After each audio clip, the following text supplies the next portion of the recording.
Ponder on it, ponder on death, think about the death. থামেন, অনেক হয়েছে, আর না। মাঝে মাঝে কবরস্থানে যাবেন, আল্লাহ তো ছাড় দেয় কিন্তু ছেড়ে দেয় না, এটা জানেই না। আর কতদিন? অনেক দিন তো হলো এই পৃথিবীতে, চলে যেতে হবে।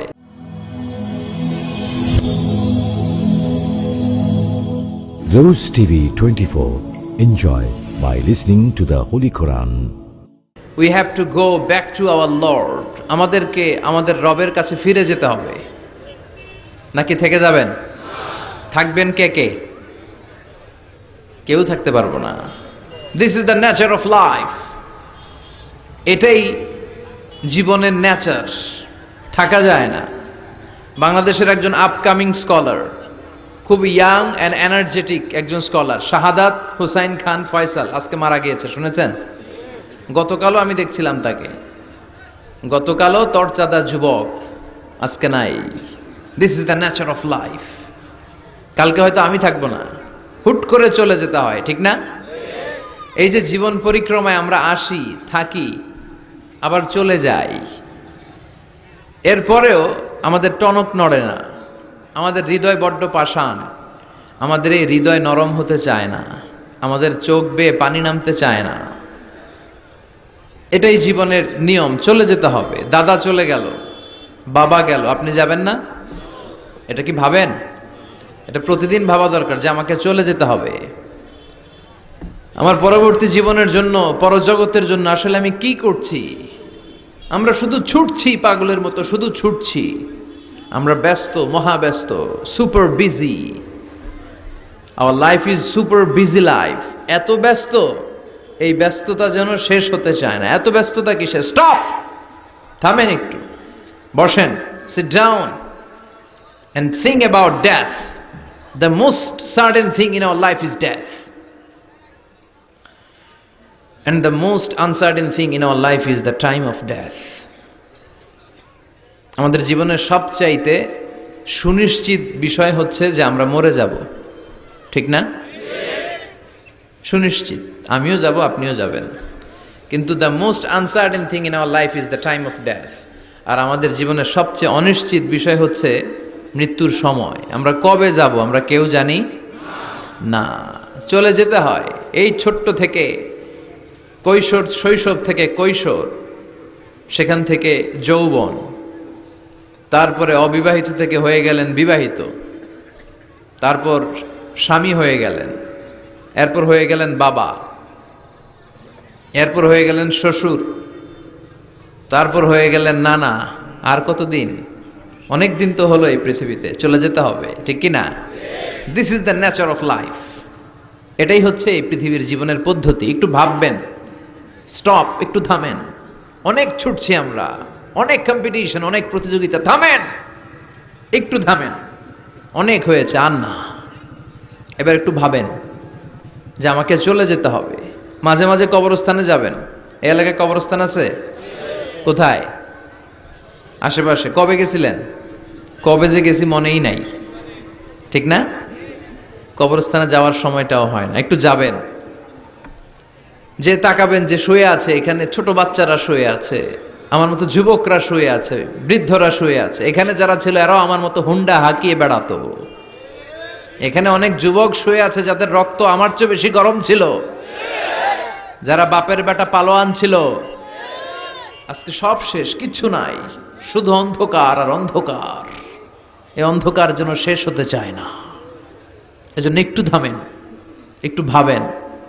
Ponder on it, ponder on death, think about the death. মৃত্যু নিয়ে একটু ভাবেন। এই পৃথিবীর এই মরীচিকা, এই লোভ, এই লালসা, এই প্রতিযোগিতামূলক পৃথিবীর মায়াজালে আর কতদিন? একটু ভাবেন যে আমাদেরকে চলে যেতে হবে। এই কথাটাই মূলত আল্লাহ সূরাতে আমাদেরকে মেসেজ আকার দিয়েছেন, ঠিক কিনা? সূরার নাম হচ্ছে সূরাতুত তাকাসুর। কি নাম? কথা বলেন। তাকাসুর। তাকাসুর মানে হচ্ছে বেশি বেশি পাওয়ার লোভ। আরো লাগবে, খেতে পারে 5টা, হাতে নিয়ে রাখছে 10টা, কয় আরো দে। আছে না নাই? আমাদের দেশে বিভিন্ন দোয়া অনুষ্ঠান হয় না? দোয়ার পরে জিলাপি দেয়। আপনাদের এদিকে কি দেয়? জিলাপি দেয়। তো ছোট বাচ্চারা দেখবেন কয়েক জায়গায় জিলাপি দেয়, তো এদিকে 5টা নিচে, ওদিকে 5টা, ওর হাতে আর জায়গা হয় না, এরপর আরো নিতে গেছে ওই জায়গায়। আছে না নাই? এটা হচ্ছে মানুষের বৈশিষ্ট্য। মানুষ আরো চায়, যার আছে বেশি চায় বেশি, যার যত আছে তার তত চাহিদা। যার সাইকেল আছে সে হুন্ডা চায়, ঠিক কিনা? যার হুন্ডা আছে সে প্রাইভেট কার চায়, চায় না? যার প্রাইভেট কার আছে সে প্লেন চায়, একটা প্লেন যদি থাকতো আমার, খালি উঠতাম আকাশে। যার প্লেন আছে ও হেলিকপ্টার চায়, ঠিক কিনা? এই যে চাওয়া, আরো লাগবে, আরো আরো। যার 2 তলা সে 5 তলা বানাতে চায়, ঠিক কিনা? যার 4টা বাড়ি ও 8টা বাড়ি চায়, তাই না? এলাকার মেম্বার চেয়ারম্যান হতে চায়, চেয়ারম্যান এমপি হতে চায়, এমপি মন্ত্রী হতে চায়, মন্ত্রী কি হতে চায়? প্রধানমন্ত্রী হতে চায়। কিন্তু এদেশে অসম্ভব। কথা বলেন, এই দেশে সবাই প্রধানমন্ত্রী হতে পারবে? ঘুরে ফিরে 2-1 জন, ঠিক কিনা? তো যারাই প্রধানমন্ত্রীর আসনে বসে এই দেশে, আল্লাহ যেন তাদেরকে কোরআনের আলোকে এদেশ চালানোর তৌফিক দান করে। ইদানিং সময় দেখতে পাচ্ছি যে মাননীয় প্রধানমন্ত্রী শেখ হাসিনা অনেক বিষয়ে জিরো টলারেন্সে রয়েছেন। I do appreciate such kind of initiative in Bangladesh. এখন দেখতে পাচ্ছি যে দুর্নীতি দমন কমিশন আগের চেয়ে একটু সচল হয়েছে, ঠিক কিনা?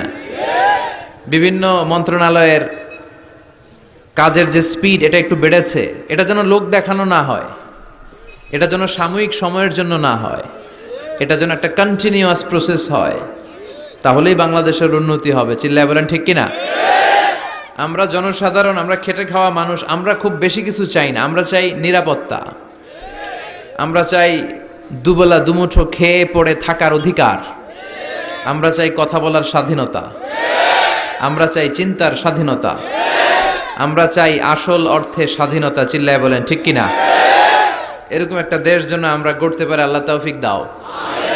তাহলে যার আছে যত বেশি তার চাহিদাও তত বেশি। এজন্য বিষ্ণু বলেছেন, উনজুর ইলা মান হুয়া আসফালা মিন, তোমার চেয়ে যে নিচে আছে তার দিকে তাকাও, তোমার চেয়ে যে উপরের দিকে আছে তার দিকে তাকিও না।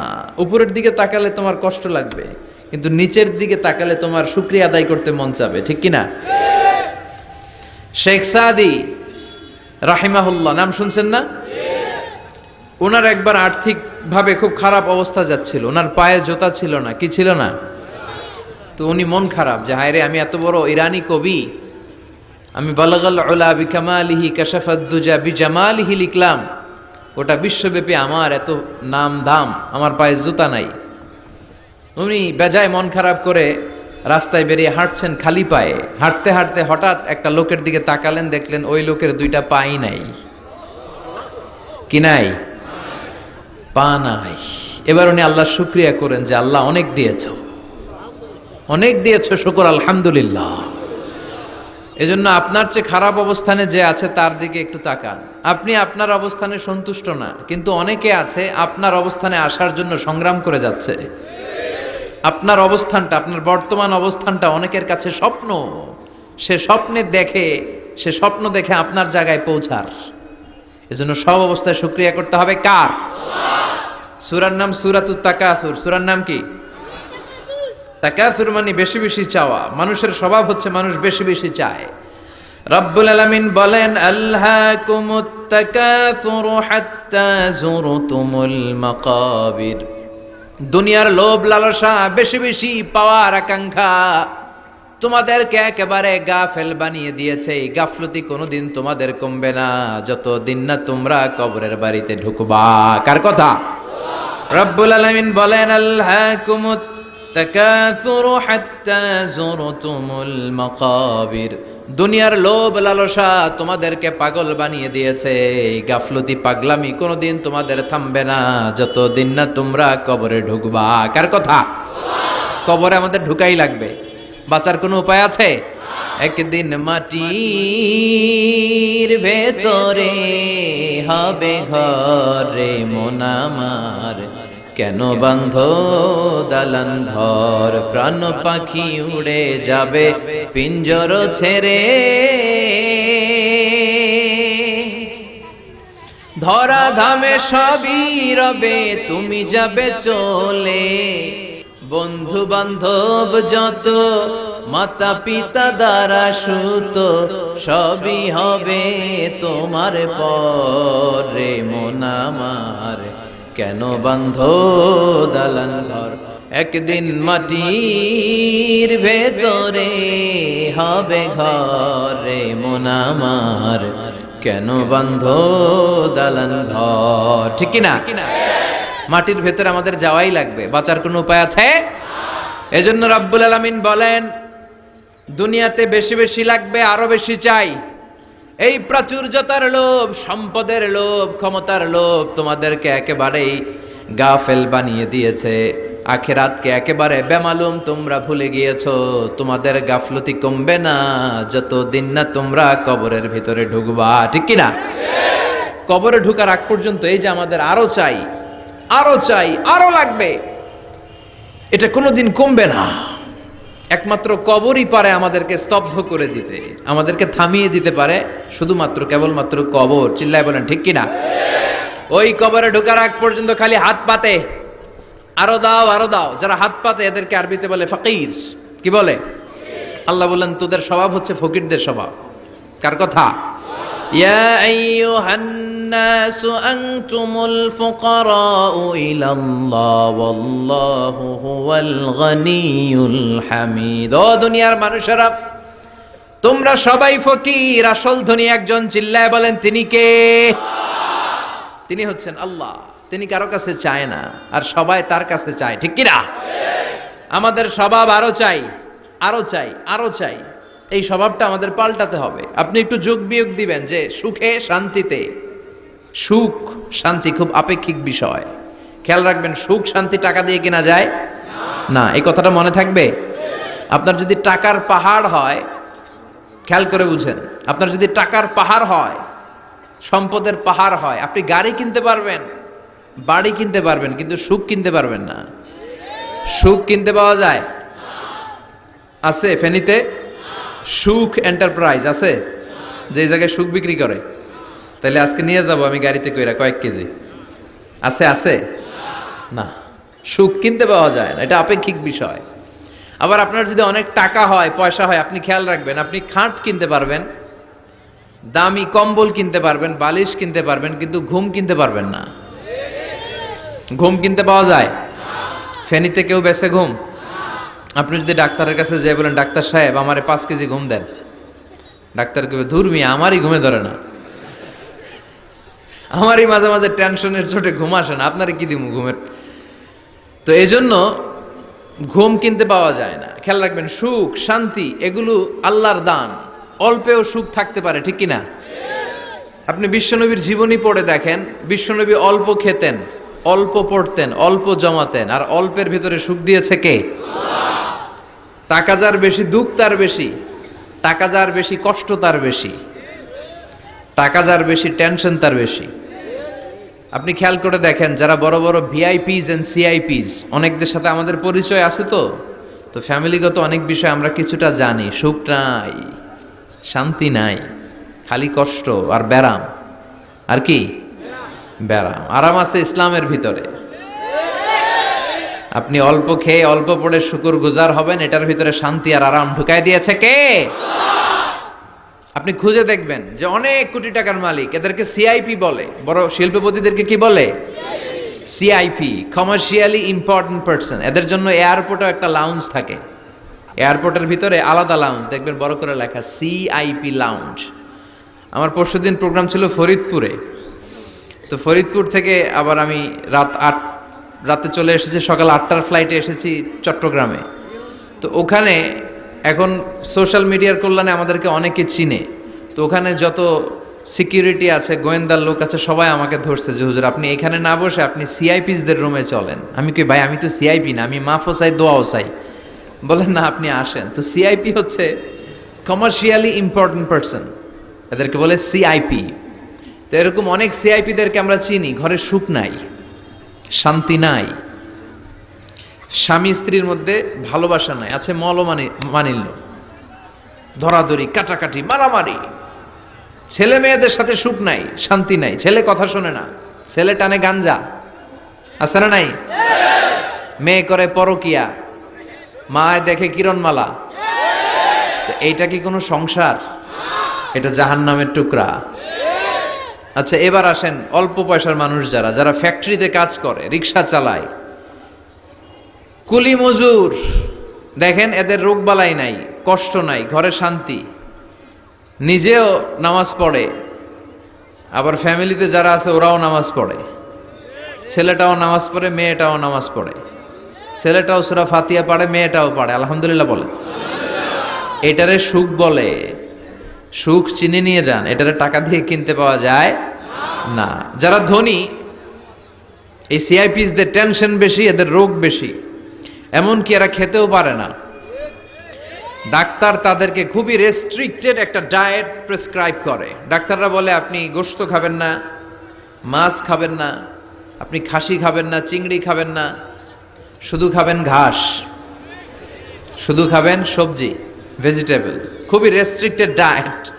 ভেজিটেবল খেতে পারে, অল্প লিমিটেড কিছু ভাত খেতে পারে, রুটি খেতে পারে। তার মানে খাওয়াতে সুখ নাই, ফ্যামিলিতে সুখ নাই, রাতে চোখে ঘুম নাই, ঠিক কিনা? ঘুমের ট্যাবলেট 4টা-5টা খেয়ে এরা ঘুমাতে যায়, এরপর লাভ দিয়ে ওঠে, আছে না নাই? কিন্তু ঘুমের জন্য যে ট্যাবলেট লাগে এটা রিকশাওয়ালারা জানেই না। সুবহানাল্লাহ পড়েন। This is called peace. এটার বলে শান্তি। এই শান্তি দেওয়ার মালিক কে? এজন্য রব্বুল আলামিন বলেন আল্লাহকুমুত তাকাসুরু হাত্তা যুরতুমুল মাকাবির। দুনিয়ার লোভ লালসা তোমাদেরকে পাগল বানিয়ে দিয়েছে। এই পাগলামি কমবে না যতদিন না কবরে ঢুকো। কবরে ঢোকার আগ পর্যন্ত এই চাই চাই আরো লাগবে, এই মানসিকতা মানুষের থামবে না। মানুষ শুধু কম্পিটিশন করতে পছন্দ করে, ওর 5 তলা আমার লাগবে 10 তলা। কম্পিটিশন আছে না নাই? ফেনী শহরে আগে 10 তলা কোনো বিল্ডিং ছিল 20 বছর আগে? কথা বলেন, এখন আছে না নাই? ঢাকা শহরে আজ থেকে 20-25 বছর আগে 10 তলা 15 তলা বিল্ডিং খুঁজে পাওয়া যেত সহজে। এখন অলিতে গলিতে বিল্ডিং এর জন্য হাঁটাই যায় না। চিল্লায় বলেন ঠিক কিনা? বিশ্বনবী বললেন ওয়ান্তাল হুফাতাল উরাতাল আলাতা রিয়া আশ-শাইয়াতাতাওয়ালুনা ফিল বুনিয়ান। কিয়ামতের আগে দেখতে পাবা কিছু লোক যাদের পেটে খাবার ছিল না, গায়ে দেওয়ার মতো জামা ছিল না, সমাজে তাদের কোনো ধরনের নাম আর ডাক ছিল না, তারা হু হু করে বড়লোক হয়ে যাবে। They will start to construct high rises buildings in the cities. শহরে বড় বড় বিল্ডিং, টাওয়ার বানানোর প্রতিযোগিতা শুরু করবে। চিল্লায় বলেন ঠিক কিনা? এই টাওয়ার বানানোর প্রতিযোগিতা আছে না নাই? টাওয়ারের পর tower, Burj Al Khalifa, Petronas twin tower, Zamzam tower, Kingdom tower, Shanghai tower, গোটা বিশ্বব্যাপী লম্বা লম্বা টাওয়ারগুলো আছে না নাই? তার মানে মানুষের এই প্রতিযোগিতামূলক চিন্তাধারা, মেন্টালিটি কখনো কমবে না যতক্ষণ না সে কবরে ঢুকে। চিল্লায় বলেন ঠিক কিনা? আপনি গোটা বিশ্বব্যাপী যদি খেয়াল করেন যারা বড় বড় ধনকুবের আছে, বর্তমান পৃথিবীতে সবচেয়ে বড় ধনী লোকটার নাম কি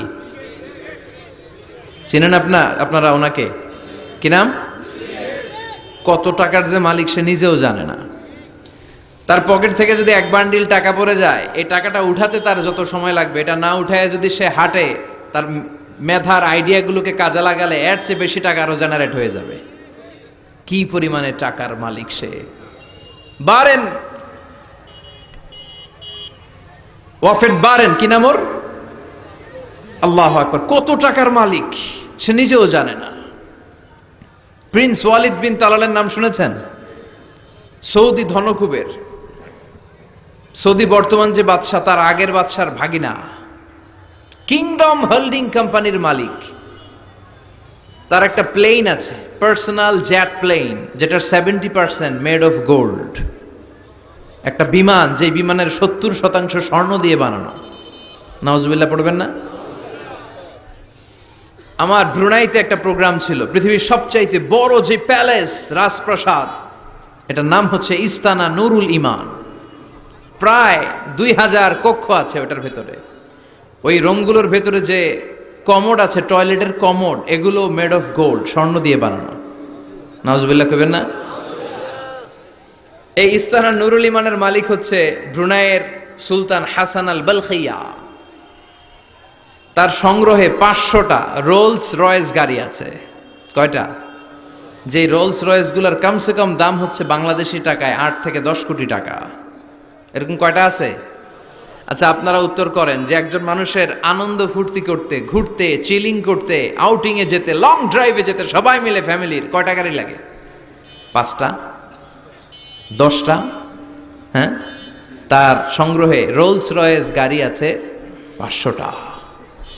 পোরশে, ফারারে, লাম্বরগিনি, ওডি, রেঞ্জ রোভার, এই জাতীয় বিশ্ববিখ্যাত যে ব্র্যান্ড, এই পরিমাণ কি পরিমাণ যে তার সংগ্রহে আছে, কালেকশনে আছে, তার কোনো শেষ নাই। তার মানে মানুষের মেন্টালিটি হচ্ছে যার আছে যত বেশি তার চাই তত বেশি। চিল্লায় বলেন ঠিক কিনা?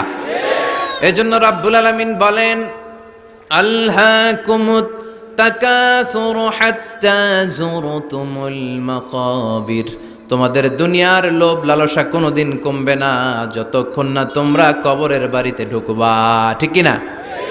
এই কবরে ঢোকার আগ পর্যন্ত মানুষের সম্পদ আর অর্থের প্রতি লোভ লালসা আকাঙ্ক্ষা কখনো কমবে না। খেয়াল রাখবেন, সম্পদ উপার্জনে ইসলাম বাধা দেয় না। আপনি যদি হালাল পন্থায় উপার্জন করতে চান, এটারে হালাল রেখেছে কে?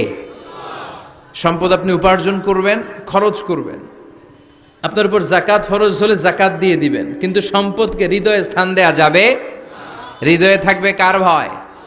চিল্লায় বলেন কার? যাদের হৃদয়ে আছে আল্লাহর ভয়, তারা কভু পথ ভুলে যায় না। আল্লাহর প্রেম ছাড়া এই দুনিয়ায় কারো কাছে কোনো কিছু চায় না।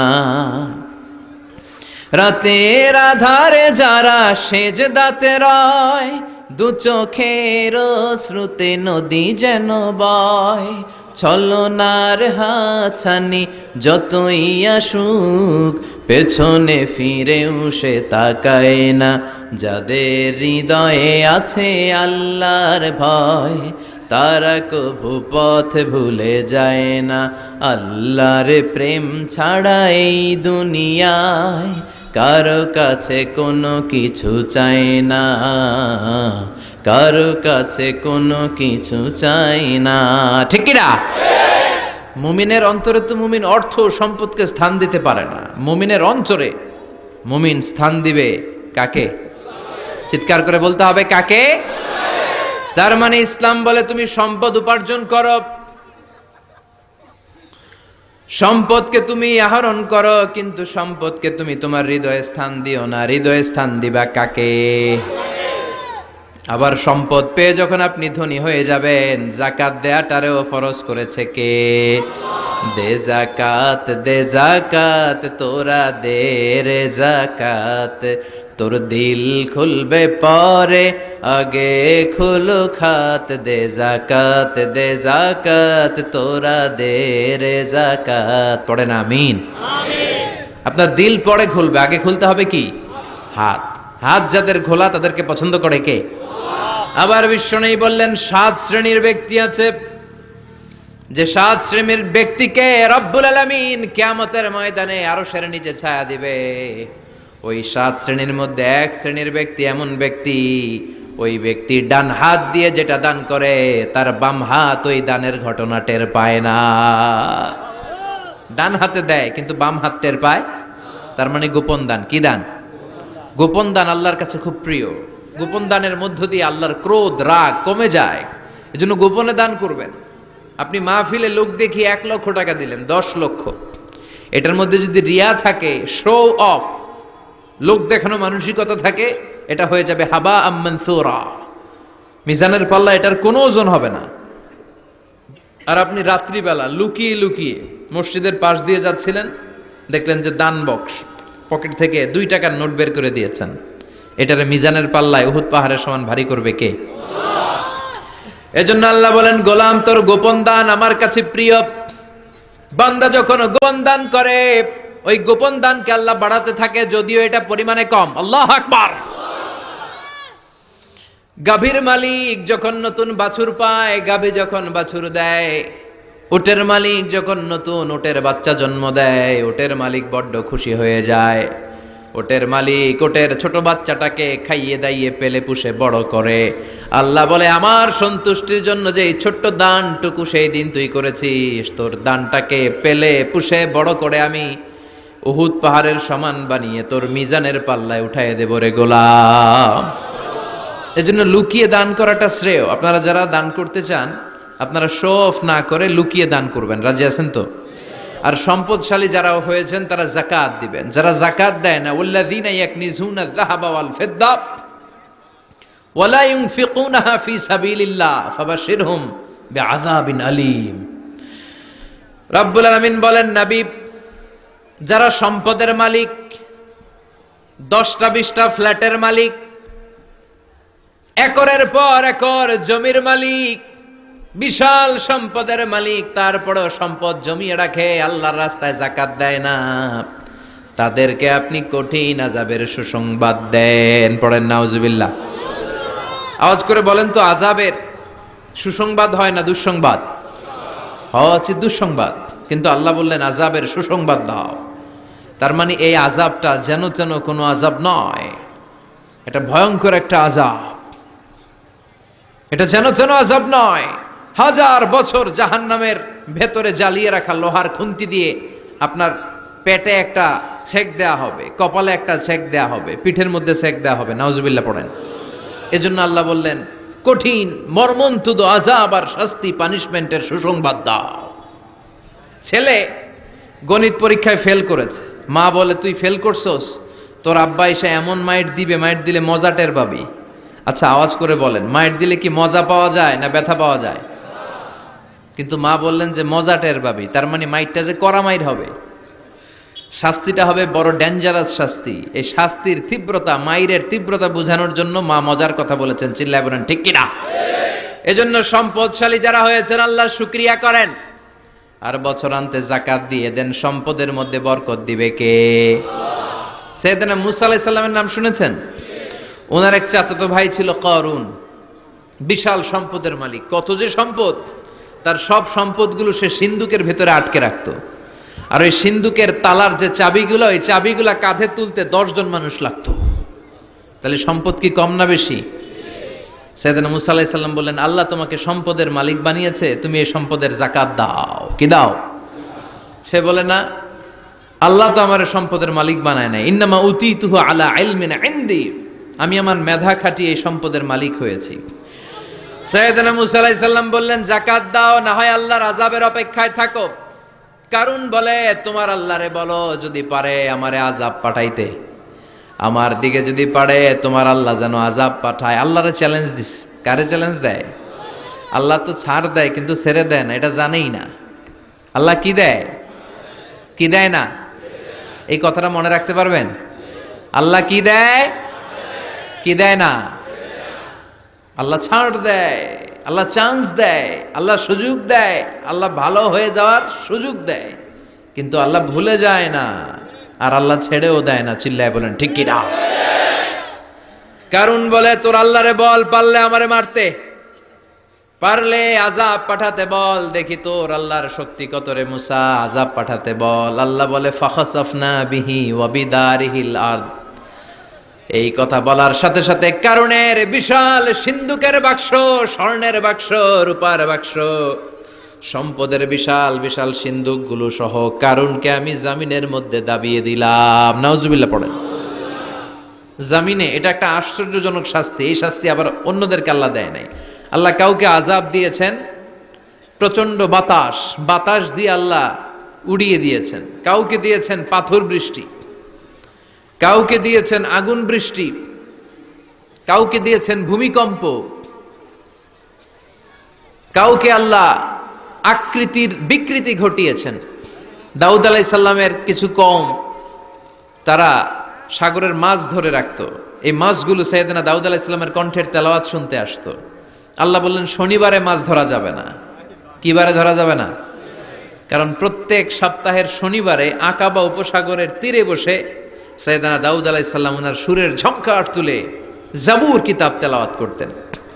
আমাদের কোরআনে সূরা আছে 114টা, আর ওনার জাবুর কিতাবে ছড়া ছিল 150টা। আমরা পড়ি সূরা, ওনারা পড়তেন ছড়া। সুবহানাল্লাহ কইবেন না? তো ওনার গলায়ও সুর, আবার ওইটা ছড়া, গাইলে কত সুন্দর লাগে। উনি আকাবা উপসাগরের পাশে বসে এই ছড়াগুলো তেলাওয়াত করতেন, শিক্ষণীয় ইসলামিক ছড়া।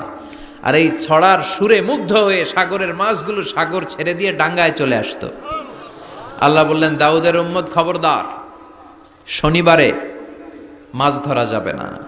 রবি থেকে শুরু করে শুক্রবার পর্যন্ত ধর, নিষিদ্ধ হচ্ছে শনিবারে। আদেশটা কার? নির্দেশনা কার? মানার দরকার আছে না নাই? দাউদ আলাইহিস সালামের কওম একটু বুদ্ধি করলেন। ওরা মনে মনে বুদ্ধি করলেন যে আল্লাহ শনিবারে ধরতে নিষেধ করছে, আমরা ধরবো না, শনিবারে আমরা জাল দিয়ে বেরি দিয়ে রাখবো। কি করব? জাতে মাতাল তালে ঠিক। শনিবারে ধরা যাবে না, একে অপরের বলতেছে, এই খবরদার, শনিবারে মাছ ধরবি না। নিষেধ করছে কে? শনিবারে মাছ ধরা যাবে না। সবগুলো মাছ সাগর ছেড়ে দিয়ে যখন ডাঙ্গায় চলে এসেছে, ওরা শনিবারে এই মাছগুলো ধরে না, ওরা বেরি দিয়ে রাখে যাতে যেতে না পারে। শনিবার শেষ, ওরা সময়ের দিকে তাকায় থাকে, রবিবার শুরু হইলেই মার ধর, আছে না নাই? ও মিয়া, ওরা কৌশল করলে আমার আল্লাহর কি কৌশল জানা নাই? আল্লাহ বললেন, কুনু কিরাদাতান খাসিইন, তারা অভিশপ্ত বানর হয়ে যাও। আল্লাহ এক একজনের এক এক শাস্তি দিয়েছে, কিন্তু এই কারুনকে দিয়েছে ভিন্নতর একটা শাস্তি। সমুদয় সম্পদ সহ আল্লাহ তাআলা কারুনকে মিশরের ফায়ুম জেলার মাটিতে দাবিয়ে দিয়েছে। কারুনের পা পর্যন্ত দেবে যায়, কারণ ভাবছে উঠে যাবে। কোমর পর্যন্ত দেবে যায়, কারণ ভেবেছে কিছু হবে না, আমার গায়ে অনেক শক্তি, আমি পার পেয়ে যাব। গলা পর্যন্ত যখন দেবে যায়, কারণ কয়, মুসা, সব সম্পদ তোর আর তোর আল্লাহর, লইয়া যা, আমারে সাইরা দে, সব সম্পদ তোর মুসা, সব তোর, গাড়ি তোর, বাড়ি তোর, সিন্ধুকের বাক্সগুলা তোর আর তোর আল্লাহর, আমারে খালি সাইরা দে, আমি বাঁচতে চাই। আল্লাহ ছাড় দেয় কিন্তু ছেড়ে দেয় না। কারুনরে সেদিন আল্লাহ ছেড়ে দেয় নাই, ফেরাউনরে অনেক ছাড় দিয়েছে, ছেড়ে দেয় নাই। এই জন্য আল্লাহর সাথে অধ্যত্বপূর্ণ আচরণ যারা করে, আল্লাহ তাদেরকে ছাড় দেয় কিন্তু কশ্চিন কালেও ছেড়ে দেয় না। চিল্লায় বলেন ঠিক কিনা? কারণকে জামিনের মধ্যে দাবিয়ে দেয়া হলো, সম্পদ সহ জামিনের মধ্যে। আল্লাহ কারুনকেও দাবালেন, কারুনের সম্পদও দাবালেন, গোটা বিশ্বের মানুষের চোখে আঙ্গুল দিয়ে দেখানোর জন্য কারুনের একটা ছোট্ট বাড়ি আল্লাহ রেখে দিলেন। সুবহানাল্লাহ। মনোযোগ আছে আপনাদের? তাকবীর পড়েন, লিল্লাহি তাকবীর। এই যাকাত যদি না দেন, আপনার এই আদরের সম্পদগুলো, ব্যাংক ব্যালেন্স, আপনার প্রাইস বন্ড, আপনার ফ্ল্যাটগুলো, আপনার একর একর জমিগুলো কিয়ামতের দিন কি হবে জানেন? সুজাআন আকরা, টেকো সাপ। সাপের মাথায় চুল হয়, জানেন? এই যে ফানা ধরে না, এইটা হচ্ছে সাপের মাথা। এখানে সাপের মাথায় কিছু পশম হয় আর চুল হয়, কিন্তু যেই সাপ বেশি বিষাক্ত, বিষের ঠেলায় ওই চুল পড়ে যায়, এই জায়গায় চুল। আবার দেখতে যায় না আজকে সাপ ধইরা একেবারে শেষ করে দিবে। তো আল্লাহ যে সাপগুলো দিয়ে আমাদেরকে পানিশমেন্ট দিবে, এগুলো তো দুনিয়ার সাপের মতো, তাই না? এগুলো মনে হয় অ্যানাকোন্ডার মতো, C snake, rattle snake, king cobra, black mamba, Python, এই জাতীয় সাপ না। সুজাআন আকরা, টেকো সাপ, মাথায় চুল নাই, এক একটা ছোবলে আপনার পুরো দেহটা ভেনোমাস হয়ে যাবে, পয়জনাস হয়ে যাবে। এক ছোবলে দেহটা 70 গজ জামিনের নিচে চলে যাবে। এজন্য যাকাত দেয়ারে আবশ্যক করে দিয়েছে কে? এখন আবার যাকাতের শাড়ি আর লুঙ্গি সমাজে আছে না নাই? আল্লাহর কসম করে বলছি, যাকাতের শাড়ি, যাকাতের লুঙ্গি বলতে কিছু নাই। এগুলো এমন শাড়ি মশারির চেয়েও পাতলা। এগুলো আপনি গরিবদের হাতে তুলে দেন কি করে? এই ঠাট্টা করার স্পর্ধা আপনাকে কে দিয়েছে?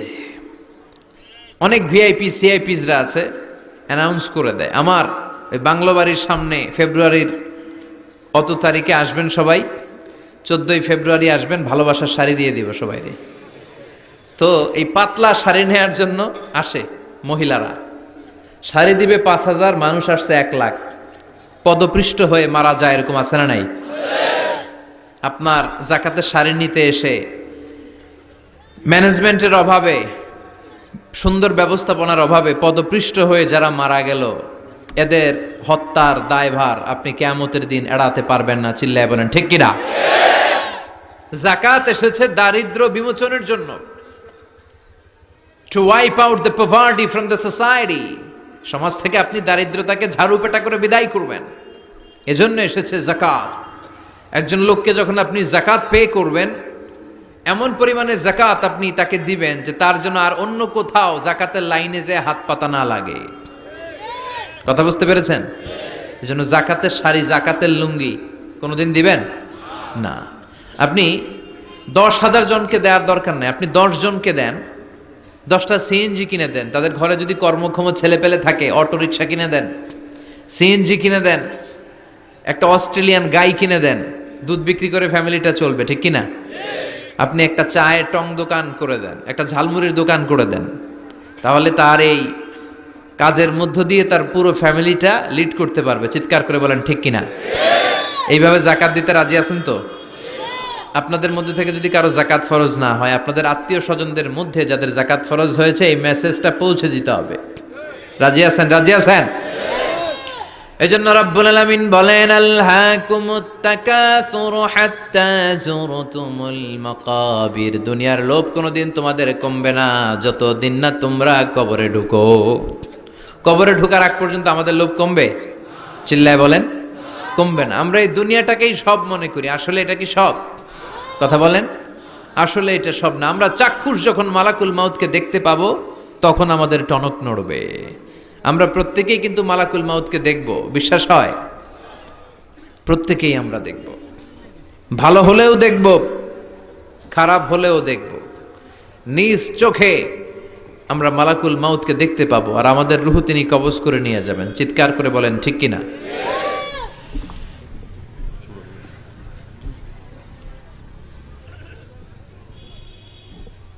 যারা মুমিন বান্দা, যারা ইমানদার, তারা মালাকুল মাউতকে দেখবে খুব সুশ্রী, সুন্দর, সাদা ধবধবে জুব্বা পরা একটা যুবকের বেশে। আলহামদুলিল্লাহ পড়েন। আপনারা ইনশাল্লাহ এই সূরাতে মালাকুল মাউতকে দেখবেন। সুশ্রী সুন্দর এক যুবকের বেশে, সুঘ্রাণ তার গা থেকে আসছে। সে এসে মুমূর্ষু ব্যক্তির মাথার সামনে বসে পড়ে, বসে বলে, ইয়া আইয়াতুহান নাফসুল মুতমাইন্না, হে প্রশান্ত আত্মা, উখরুজি ইলা মাগফিরাতিল্লাহি ওয়া রিদওয়ানি, আল্লাহর ক্ষমা, আল্লাহর সন্তুষ্টির দিকে তুমি বের হয়ে আসো। বলতে বলতে রুহুটা স্মুথলি মুমিন বান্দার দেহ থেকে বের হয়ে মালাকুল মাউতের হাতে চলে যায়। কাফান মিন আকফানিল জান্নাহ, হানুত মিন হানুতিল জান্নাহ, জান্নাতের হানুত এনে, কাফন এনে মালাকুল মাউত এটাকে খুব সম্মানের সাথে, আমরা বাঁচলেও যেমনি সম্মানিত, আমরা মরে গেলেও। রব্বুল আলামিন বলেন, ওয়ালাকাদ কাররামনা বানি আদম, আমি বনি আদমকে সম্মানিত করেছি। বেঁচে থাকলেও মানুষ সম্মানিত, মরে গেলেও সম্মানিত, ঠিক কিনা? বিশ্বনবী দেখলেন একটা লাশ নিয়ে যাওয়া হচ্ছে, পেছনে পেছনে অনেক মানুষ, লাশ বহনকারী মানুষগুলোরে দেখে বিশ্বনবী সাহাবাদের সাথে বসা ছিলেন। হঠাৎ বিশ্বনবী দাঁড়িয়ে গেলেন।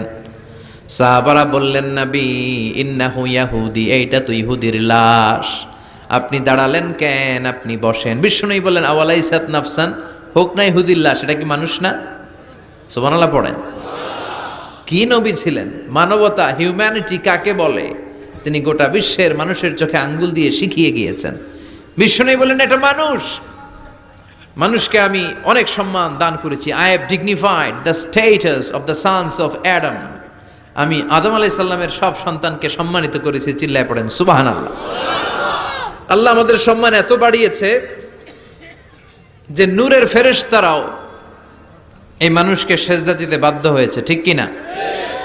তুমি মাটির আদমকে প্রথম সৃষ্টি করিয়া ঘোষণা করিয়া দিলে শ্রেষ্ঠ বলিয়া, তাই তো নূরের ফেরেশতা করে আদমকে সেজদা, ঠিক কিনা? তাই তো নূরের ফেরেশতা করে আদমকে সেজদা, সবার চেয়ে সম্মান দিলে মাটির আদমকে। আল্লাহু আল্লাহু তুমি জাল্লে জালালুহু, শেষ করা তো যায় না গে তোমার গুণগান। আল্লাহু আল্লাহু, সুবহানাল্লাহ পড়েন। তার মানে মানুষের সম্মান আছে না নাই? এই মুমিন বান্দাকে আল্লাহ এত সম্মান দেয়, মালাকুল মাউত পুরুষের আকৃতিতে আসে, যুবকের আকৃতিতে আসে, ধবধবে সাদা জুব্বা পরে জান্নাতি কাফনে করে রুহুটা নিয়ে এল্লিনে চলে যায়। আল্লাহ আমাদের মৃত্যুটা যেন এরকম ইমানের মৃত্যু হয়। আরো জোরে পড়েন আমিন। আর যারা কাফের, আহলুস শিমাল, বামপন্থী, ইসলাম বিরোধী, এরাও মালাকুল মাউতকে দেখে, তবে ভয়ঙ্কর আকৃতিতে দেখে। ভয়ঙ্কর, যত কুৎসিত হতে পারে একজন মানুষের চেহারা, যত দুর্গন্ধ বেরোতে পারে একজন লোকের দেহ থেকে, এরকম ভয়ঙ্কর অগ্নিমূর্তি নিয়ে মালাকুল মাউত তার কাছেও আসে, সেও দেখে। তবে এসেই মালাকুল মাউত ত্রাস সৃষ্টি করে। কি সৃষ্টি করে? আপনারা হাইওয়েতে বাসে করে ঢাকায় যেতে কখনো ডাকাতের কবলে পড়েছেন? কেউ কেউ কেউ হয়তো পড়েছেন। ডাকাতরা কি করে জানেন? ডাকাতরা সংখ্যায় কম। পড়েছ, অনেকে পড়েছ, তাদের অভিজ্ঞতা আছে। ডাকাতরা সংখ্যায় 5 জন, বাসে আছে 50 জন, তারপরে 50 জন কাঁপতে থাকে। এর কারণ ডাকাতরা এসেই শুরুতে একটা ত্রাস সৃষ্টি করে। ওরা রামদা দিয়ে, চাকু দিয়ে এলোপাথাড়ি কোপায় পুরুষগুলোরে, যাতে রক্ত দেখে ভয়ে যা যা আছে আগে রেডি করে রাখে। কথা কন? মালাকুল মাউত ইসলাম বিরোধী আর গাদ্দার গুলোর মাথার সামনে এসে ত্রাস সৃষ্টি করে। এসে বলে, ইয়া আইয়াতুহান নাফসুল খাবিসা, হে পাপাত্তা বের হ। দুনিয়াতে ইসলাম রে অনেক বাস দিয়েছিস, আল্লাহর নবীকে অনেক গালি দিয়েছিস, ইসলামী আইনের বিরোধিতা করেছিস, ইসলামী আন্দোলনের 12টা বাজিয়েছিস। একটার পর একটা বলে ত্রাস সৃষ্টি করে, আর লোকটা কাঁপতে থাকে ভয়ে। আর বলে, ইয়া আইয়াতুহান নাফসুল খাবিসা, পাপাত্তা বের হয়ে আয়, বের হ। মুমিনের আত্মা যেমনি ডাক দেওয়ার সাথে সাথে স্মুথলি বের হয়েছে, কাফের আর মুশরিক ইসলাম বিরোধীদের আত্মা কেউ এরকম তাড়াতাড়ি বের হবে নাকি? উখরুজি ইলা গাদাবিল্লাহ, আল্লাহর রাগ, ক্রোধ আর ঘৃণার দিকে আত্মা তুই বের হয়ে আয়। বেরোয় না। আত্মা একবার ডানে দৌড় মারে, একবার বাঁয়ে দৌড় মারে, সামনে মারে, পেছনে মারে, আত্মাটা শুধু ছোটাছুটি করে। এবার মালাকুল মাউত গায়ে যত জোর আছে টেনে টেনে টেনে হিচড়ে আত্মাটারে বের করে নিয়ে আসে। আল্লাহ, এই মরণ থেকে তুমি আমাদেরকে বাঁচাও।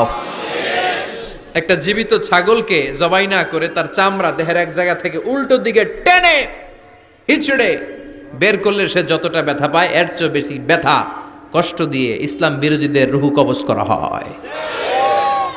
এজন্য সেদিনের অপেক্ষায় আমরা সবাই আছি, ঠিক কিনা? তখন বোঝা যাবে কার কত ক্ষমতা, তখন বোঝা যাবে কার প্রতিফল কিরকম হবে, কার আবাসস্থল কোথায় হবে, কে ডানপন্থী, কে বামপন্থী, কে জান্নাতি জাহান্নামী, সেদিন সব গোমর ফাঁস হয়ে যাবে। এজন্য রাব্বুল আলামিন বলেন, আলহাকুমুত তাকাসুরু হাত্তা যুরতুমুল মাকাবির। দুনিয়ার লোভ লালসা তোমাদেরকে একেবারে পাগল বানিয়ে ফেলেছে। ক্ষমতার লোভ, টাকার লোভ, খ্যাতির লোভ, যশের লোভ তোমাদেরকে এমন পাগল বানিয়েছে, আখিরাতকে বেমালুম তোমরা ভুলে গিয়েছো। তোমাদের এই গাফলতি কশিন কালেও থামবে না, কমবে না, যতদিন না তোমরা কবরে ঢুকবা, ঠিক কিনা? এজন্য প্রিয় ভাইরা, একটু থামেন, স্টপ, সিট ডাউন, একটু ভাবেন যে আমাদেরকে চলে যেতে হবে। আমরা আজীবন থাকতে আসি নাই। এই দুনিয়াটা একটা মরীচিকা, তাই না? এই পৃথিবীটা একটা মায়াজাল, এটা একটা ধোঁকা। এই মায়াজালের ভেতরে আমরা পড়ে আছি। এই পৃথিবীর দৃষ্টান্ত হচ্ছে 4টা স্বর্ণের টুকরা আর 3টা লাশের মতো। আওয়াজ করে বলেন তো, স্বর্ণের টুকরা কয়টা? লাশ কয়টা? অনেক অনেক আগের জামানায় 3 জন যুবক তাদের কর্মসংস্থানের জন্য বেরিয়েছে। পথিমধ্যে তারা গুপ্তধন পেয়েছে। কি পেয়েছে? 4টা স্বর্ণের টুকরা পেয়ে তো মহা খুশি, আমরা বেঁচে গেলাম, আমরা ধনী হয়ে গেলাম, আর জীবনে আমাদের দুঃখ নাই, কষ্ট নাই। এবার মানুষ 3 জন, স্বর্ণের টুকরা 4টা, একটু ঝামেলা হয়ে গেল না? 4 জনে 4টা পাইলে ভালো হইতো না? মানুষ কয়জন? স্বর্ণের টুকরা কয়টা? 4টা। এবার তারা বলতে লাগলো, আমাদের প্রচন্ড ক্ষুধা পেয়েছে। একজনকে বলল, তুই বাজারে যা, বাজার থেকে রুটি কিনে নিয়ে আয়। সে রুটি কিনতে গেল, আর এই 2 জন মিলে ভাবতে লাগলো, শয়তানের ওয়াসওয়াসায় পড়ে একটা কাজ করি, যেটার রুটি আনতে পাঠাইছে ওটারে যদি শেষ করে দিতে পারি, মানে ওটার কেল্লা যদি ফতে করে দিতে পারি, তাহলে তো আর ভাগাভাগির কোনো কাজ নাই। স্বর্ণ 4টা, তুই পাবি 2টা, আমি পাবো। আর যে রুটি আনতে গিয়েছে সে মনে মনে ভাবে রুটিতে যদি 20 মাখায় নিতে পারি। দেখছেন খেলা? আল্লাহু আকবার। রুটিতে কি মাখায় নিতে পারি? 20। তাহলে এই 2টারে 20 মাখানো রুটি খাওয়ায় দিলাম, 4টাই আমার। আমার আর ধরে কে? তো যেই চিন্তা ওই কাজ। ওরাও রুটির সাথে, উনিও রুটির সাথে 20 মাখাইছে, এরাও রেডি হয়ে আছে কখন আসবে। আসার সাথে সাথে ওইটারে ধইরা আইজো মায়ের কাইলো মায়ের মাইরা ওইটার ভর্তা বানায় ফেলাইছে। ওইটা অক্কা পাইছে, শেষ। এবার 2 বন্ধু মহা খুশি, তুই 2টা আমি 2টা, লাফাইতেছে আনন্দে। এক বন্ধু কয় লাফাইস কম, ক্ষুধা লাগছে অনেক, আগে খেয়ে নেই। আগে কি করি, এবার প্যাকেট থেকে 20 মাখানো রুটি বের করে রুটি খাই, ওই 2টাও শেষ। 4টা স্বর্ণের টুকরার জায়গায় পড়ে আছে, আর 3টা লাশ পাশে পড়ে আছে। হাযিহি মাসালু হায়াতিদ দুনিয়া, এটাই তো দুনিয়ার জীবনের দৃষ্টান্ত। বাড়ির জায়গায় বাড়ি পড়ে থাকবে, ক্ষমতার মসনদের চেয়ারটা জায়গায় পড়ে থাকবে, মানুষগুলো থাকবে না, ঠিক কিনা? আপনি খেয়াল করে দেখেন, আপনারা যদি কেউ জিজ্ঞেস করে ভাই এই বাংলো বাড়িটা কার, আপনি খুব গর্ববোধ করে বলেন যে এটা আমার বাড়ি, বলেন না? একটু খেয়াল করেন, আপনার বাবা যখন এই বাড়িতে থাকতো, কেউ যখন জিজ্ঞেস করতো বাড়িটা কার, আপনার বাবাও বলতো এটা আমার বাড়ি। আপনার দাদাও খুব পরিচয় দিত, এটা আমার বাড়ি, এই বাড়ি কার? আমার। আপনার দাদার দাদার দাদাও বলতো এটা আমার বাড়ি। আপনি মরে গেলে এই বাড়িটাই, যেটারে আপনি আমার আমার বলে আগলে রাখতেন, আপনার ছেলে তখন শুরু করবে আমার। কথা কন? ছেলে মরে গেলে নাতি বলবে আমার। ছেলে বা নাতি যদি এই জায়গাটা বাড়িটা বিক্রি করে দেয়, যাদের কাছে বিক্রি করা হলো, তখন তারা শুরু করবে আমার, ঠিক কিনা? পরের জায়গা পরের বাড়ি, ঘর বাঁধিয়ায় আমি রই, আমি তো সেই ঘরের মালিক নই। সবকিছুর আসল মালিক কে? সেজন্য আল্লাহ বললেন আলহাকুমুত তাকাসুরু হাত্তা যুরতুমুল মাকাবির। দুনিয়ার লোভ লালসা তোমাদের কমবে না যতদিন না তোমরা কবরে ঢুকবা। বিষ্ণু বললেন লাউ আন্না লিকুল্লি ইবনি আদম ওয়াদিয়ান মিন যাহাব, পৃথিবীর প্রত্যেকটা মানুষকে যদি আল্লাহ একটা করে স্বর্ণের পাহাড়ের মালিক বানিয়ে দেয়, আহাব্বা আইয়াকুনা লাহু ওয়াদিয়ান, সে আরো একটা স্বর্ণের পাহাড়ের মালিক হওয়ার চেষ্টা করবে। ওয়ালাই ইয়ামলা আফাহু ইল্লা তুরাব, কবরের মাটি ছাড়া তার এই লোভ লালসা, অতিরিক্ত চাওয়া পাওয়ার ইচ্ছা কোনোদিন কেউ থামাতে পারবে না। একটু বুঝে শুনে উত্তর দেন, একটা স্বর্ণের পাহাড়ের মালিক যদি আমি হই, আমি আমার 14 পুরুষ এটারে বিক্রি করে করে খেয়েও কি শেষ করতে পারবো? আপনি পাহাড় দেখছেন কত বড়, যে স্বর্ণের পাহাড় যদি হয়, এটার বেচে খেয়ে মজমাস্তি করে আমাদের 14 পুরুষের জীবন কেটে যাবে, তাহলে আরেকটা পাহাড় দিয়ে আমি কি করব? এটা মানুষের স্বভাব, যার আছে বেশি সে চায় বেশি। আল্লাহ বলে থাম, একটু থাম, অনেক হয়েছে, আর না, তোমাকে চলে যেতে হবে। এই পাগলামির মায়া জালে আর পড়ে থেকো না, ঘুমন্ত বিবেকটাকে জাগাও, আখিরাতের সামানা তৈরি করো। চিল্লায় বলেন ঠিক কিনা? হাত্তা যুরতুমুল মাকাবির, এই কবর জিয়ারত তোমাকে করতে হবে। কবর হলো এমন জায়গা, এটা হলো মরণের পরে আখিরাতের প্রথম ধাপ। বিশ্বনবী বললেন এই ধাপটা যদি সহজ হয়, আখিরাতের বাকি ধাপগুলোরে সহজ করে দিবে কে? আর এই কবরের প্রশ্নের উত্তর যদি উল্টা পাল্টা হয়ে যায়, প্রথম ধাপের প্রশ্নের উত্তর যদি গোলমাল পেকে যায়, পরের ধাপগুলোতে মায়ের আছে না নাই? বিশ্বনবী বললেন মুমিনদের জন্য এই কবরে প্রশ্ন থাকবে কয়টা? কথা কন? 4টা। যারা ইসলাম বিরোধী, যারা কাফের, যারা মুশরিক, যারা বামপন্থী, তাদের থাকবে 3টা। মুমিনদের জন্য 4টা। মুমিনদের প্রথম প্রশ্ন, হু ইজ ইউর লর্ড? মার রব্বুক, তোর রবের নাম কি? চিল্লায় বলেন আমাদের রব কে? আল্লাহ আমারে রব, দমে দমে তনু মনে তারি অনুভব। আল্লাহ আমারে রব, তোমার দুনিয়াতে আমি যেদিকে তাকাই, অথই নিয়ামাতে ডুবে আছি সবাই। পাকপাখালির গানে শুনি তসবি কলরব, তসবি কলরব। পড়েন, আল্লাহ আমার রব। প্রথম প্রশ্ন করা হবে, মার রব্বুক, তোর রবের নাম কি? চিল্লায় বলেন, আমাদের রব কে? দ্বিতীয় প্রশ্ন, আমা দীনুক, তোর ধর্মের নাম কি? আমাদের ধর্মের নাম কি? বিশ্বনবীর চেহারা দেখিয়ে বলা হবে, আতারিফু মান হাযার রাজুল, এই লোকটারে চিনো কিনা? আমরা বলবো চিনি। উনি আমাদের পেয়ারা নবী, ঠিক কিনা? চাঁদের চেয়ে সুন্দর তুমি নবী আমার কমলিহিওয়ালা, দু জাহানের বাদশাহ তুমি প্যারা নবী সাল্লে আলা, দু জাহানের বাদশাহ তুমি প্যারা নবী সাল্লে আলা, চাঁদের চেয়ে সুন্দর তুমি নবী আমার কমলিহিওয়ালা। সুবহানাল্লাহ পড়েন। আমরা বিশ্বনবীর চেহারা দেখা মাত্রই চিনে যাব, ঠিক কিনা? আমরা বলবো এই লোককে চিনি, মানি উনি ছিল আমাদের জান, আমাদের প্রাণ, আমাদের কলিজা। এই নবীর জন্য আমরা সব করতে রাজি। এই নবীর সম্মান আর ইজ্জত বাঁচাতে আমরা দেহের তাজা রক্ত ঢালতে রাজি। এই নবী আমাদের সব। এই নবীর সুপারিশ ছাড়া আমি জান্নাতে যেতে পারবো না। এই নবীর আমরা চিনি, মানি উনি তো আমাদের পেয়ারা নবী।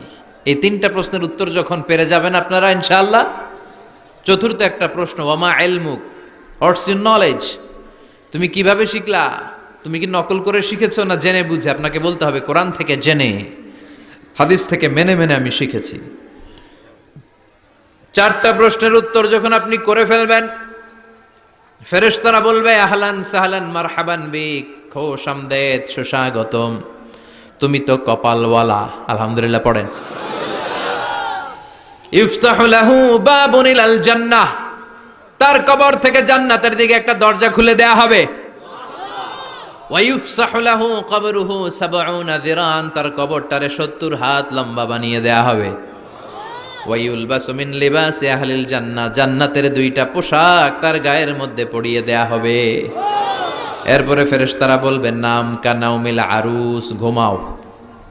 বাসর রাতে বর যেমনি কনেকে নিয়ে প্রশান্তির ঘুম দেয়, আনন্দের ঘুম দাও, ঘুমাও। আপনি আরামসে ঘুমাবেন। আলহামদুলিল্লাহ পড়েন। এই ঘুম আপনার ভাঙবে না যতক্ষণ না ইসরাফিলের সিঙ্গার ফুৎকার না আসে। আপনার এই ঘুম আর ভাঙবে। আর যারা ইসলামের বিপক্ষের শক্তি, কাফির মুশরিক, তাদেরকেও বসানো হবে মালাকা নাসওয়াদা নাজরাকান, নীলাবচ কৃষ্ণ বর্ণের দুইজন ফেরেশতা আসবে। এদের চোখ থাকবে নীল, গায়ের রং কালো। দেখতে কেমন লাগবে রে ভাই? আল্লাহু আকবার। এসে বলবে, বস, আনসার দে, মার রব্বুক, তোর রব কে? ও আল্লাহ জানবে না। ও বলবে, লা আদ্রি, আমি কিছু জানি না। আমি ভালো মানুষ, আমারে মাফ করে দেন, আমারে ছাইরা দেন, আমি জানি না রব কে। কয় দাঁড়া, আর দুইটা বাকি প্রশ্ন, এরপরে দেখাইতেছি ফাইনাল খেলা। দ্বিতীয় প্রশ্ন, ওমা দীনুক, তোর ধর্মের নাম কি? কয় জানি না, মাফ করে দেন। লা আদ্রি, আমি ধর্ম টর্ম জানি না, আমি তো চিয়ার্স করতাম, চিয়ার্স, আমি ড্রিঙ্কস খাইতাম, আমি ধর্ষণে সেঞ্চুরি করতাম, আমি শাহবাগের মঞ্চে উঠে ইসলামের বিরুদ্ধে ভাষণ দিতাম। আমার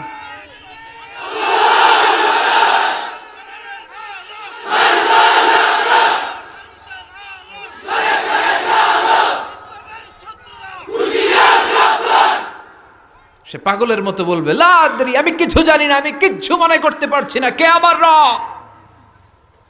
আমার কিছু মনে নাই। আমার জীবনটা আমি ডেডিকেট করেছি ইসলামের বিপক্ষে, আমার জীবনটা আমি শেষ করেছি কোরআনের বিপক্ষে।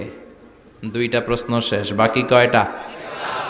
এবার বিশ্বনবীর চমৎকার নূরানি চেহারাটা দেখিয়ে বলা হবে, আতারিফু মান হাযার রাজুল, এই লোকটারে চিনো নাকি?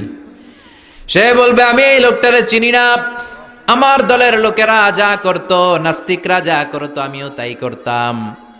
সবাই লোকটারে গালি দিত, আমি ওই লোকটারে গালি দিতাম। আমি এই নবীর বিরুদ্ধে ব্লগের মধ্যে উল্টা পাল্টা লিখতাম। আছে না নাই? ফেরেশতারা বলবে লা দারাইতা ওয়ালা তারাইতা, তুই তো পোড়া কপাল, তুই তো একটা প্রশ্নের উত্তর করতে পারলি না। ফায়ুতরাকু বিমাতারিক মিন হাদিদ, লোহার হ্যামার দিয়ে এবার পিটিয়ে পিটিয়ে ওর গায়ের গোশতগুলো থেতলে ফেলা হবে। ওয়ায়ুকালু লিল আরদি, জমিনকে বলা হবে ইলতাইমি, ও কবরের জমিন, কবরের মাটি, দুই দিক থেকে তুই চাপা দে। কি দে? দুই দিক থেকে চাপা মার, এক একটা চাপার চোটে পাজরের হাড়গুলো ভেঙে টুকরো টুকরো হয়ে যাবে। আল্লাহ এই পরিস্থিতি থেকে, ওই কঠিন বিপদের দিন তুমি আমাদের বাঁচিয়ে দিও। আমরা যেন সবগুলো প্রশ্নের যথাযথ উত্তর করতে পারি, তুমি তৌফিক দাও। এজন্য আল্লাহ বললেন আলহাকুমুত তাকাসুরু হাত্তা যুরতুমুল মাকাবির, তোমাদের লোভ লালসা কোনোদিন কমবে না যতদিন না তোমরা কবরের ভেতরে ঢুকো। এই কবরে আমাদেরকে যেতে হবে, ঠিক কি না? এটা থেকে পালাবার কোনো সুযোগ আছে? কোনোভাবে বেঁচে থাকা যাবে? এজন্য মাঝে মাঝে কবরে যাবেন। কই যাবেন? বিশ্বনী বলেছেন নাহাইতুকুম আন জিয়ারাতিল কুবুর, একটা সময় তোমাদেরকে কবর জিয়ারত করতে নিষেধ করেছিলাম, আল আনা ফাজুরুহা ফাইন্নাহা তুযাক্কিরুল আখিরা, তবে এখন সমস্যা নাই, এখন কবর জিয়ারত করো, কেননা কবর জিয়ারত করলে আখিরাতের কথা স্মরণ করায় দেয় কে? মাঝে মাঝে কবরস্থানে যাবেন আর ভাববেন যে এখানে আমাকে আসতে হবে, চলে যেতে হবে আমাকে, এটা আমার আসল জায়গা। তবে মহিলারা যাবেন না, কারণ মহিলারা লাশ, কবর আর রক্ত দেখলে সহ্য করতে পারে না, তারা বিলাপ শুরু করে দেয়। আছে না নাই? ও মা গো, মইরা গেল গো, কই গেল রে, আছে না নাই? চুল টানে, লাফালাফি, বিলাপ করে নারীরা। হৃদয় নরম তো, এদের হৃদয় আবার খুব নরম। তো এই জন্য নারীরা কবরে যাবেন না, আপনারা কবরের বাইরে থেকে আপনার আব্বার জন্য দোয়া করে ফেলবেন। পুরুষরা যাবেন, প্রায় কবরে যাবেন। কবরের চারদিকে ডিজাইন করে বড় দেয়াল, গম্বুজ, এগুলো করা যাবে না। আর কবরে পড়ে থাকা ব্যক্তির কাছে কিছু চাওয়া যাবে? চাইতে হবে কার কাছে? ইদা সাআলতা ফাসআলিল্লাহ ওয়া ইদা ইসতাআনতা ফাসতাইন বিল্লাহ, যদি চাইতে হয় কার কাছে চাও? সাহায্যের দরকার, কে সাহায্য পাঠাতে পারে? এজন্য বিপদে আপদে সব সময় কার কাছে চাবো? বিশ্বনবীর কবরের সামনে দাঁড়িয়েও কিছু চাওয়া যাবে? যাবে না, কারণ বিশ্বনবীও চাইতেন কার কাছে? বিশ্বনবী নিজেই চাইতেন আল্লাহর কাছে। এজন্য আমাদেরও চাইতে হবে কার কাছে? আল মাইয়িতু ফিল কবর কাল গরীকু ফিল বাহর, সাঁতার না জানা ব্যক্তি সাগরে পড়ে গেলে যেমন অসহায়, মরে গেলে মানুষটা তার চেয়েও বেশি অসহায়, ঠিক কি না? অসহায় কবরের মানুষ আপনারে কি দিবে? দিবেন তো আপনি। আপনি যেই তার জন্য দোয়া করবেন, ফাতিহা পাঠ করবেন, ইখলাস পাঠ করবেন, তার জন্য মাগফিরাত কামনা করবেন, আপনি দোয়া করলে তার জীবনের গুনাহ ক্ষমা করে দিবে কে? কিন্তু সে কি আপনার বিপদ থেকে মুক্ত করতে পারে? তাহলে এই সূরাতুত তাকাসুর থেকে আমাদের জীবনের জন্য শিক্ষা হচ্ছে, we have to go back to our Lord. আমাদেরকে আমাদের রবের কাছে হাজিরা দিতে হবে, আমাদের কিন্তু ফিরে যেতে হবে। এই চিন্তাটা আমাদের মাথায় রাখার দরকার আছে না নাই? চিল্লায় বলেন, মাথায় রাখার দরকার আছে না নাই? আজকে থেকে মাঝে মাঝে একটু ভাবা যাবে না যে আমাদেরকে চলে যেতে হবে?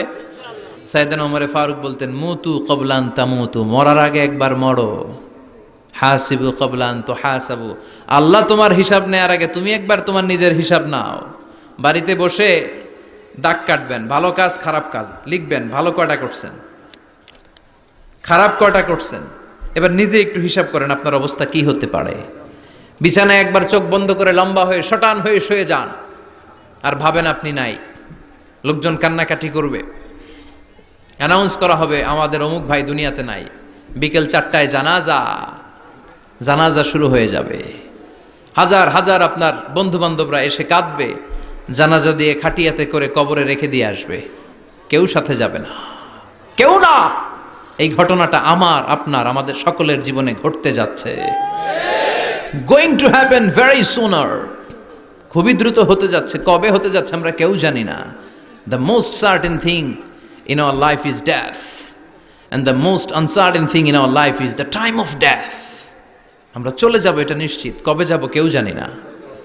তাই আসুন আমরা প্রতিদিন কবরের কথা অনেকবার স্মরণ করি। আল্লাহ আমাদেরকে বোঝার তৌফিক দান করো।